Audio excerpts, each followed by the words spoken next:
முக்கிய செய்தியாக பார்த்து வருகிறோம்.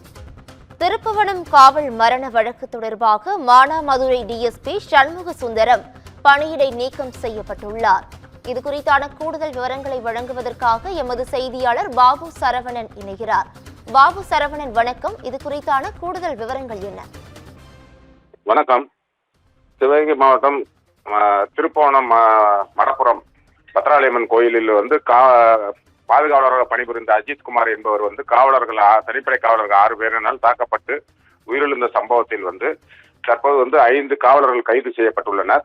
அது மட்டுமல்லாமல் மாவட்ட காவல் கண்காணிப்பாளர் காத்திருப்போர் பட்டியலுக்கு மாற்றி தமிழக அரசு உத்தரவிட்டுள்ளது. இந்நிலையில் இந்த சம்பவத்தில் மானாமதுரை டிஎஸ்பி சண்முக சுந்தரத்தை தற்போது பணி இடை நீக்கம் செய்து காவல்துறையினர் காவல்துறை மேலதிகாரிகள் உத்தரவிட்டுள்ளனர்.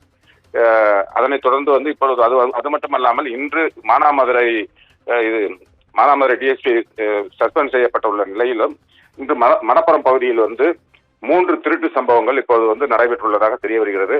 விக்னேஷ் என்பவர் புது ஆட்டோ வாங்கி மடப்புறம் பத்ராளியம்மன் கோயிலில் சாமி தரிசனம் செய்துவிட்டு வெளியில் பார்க்கும்போது ஆட்டோவில் வைத்திருந்த உடைமைகள் திருடப்பட்டுள்ளதாகவும் அதுபோல் மேலும் 2 திருட்டு சம்பவங்கள் நடைபெற்றுள்ளதாகவும் தற்போது தெரிய வந்திருக்கிறது. கூடுதல் விவரங்களுக்கு நன்றி பாபு சரவணன்.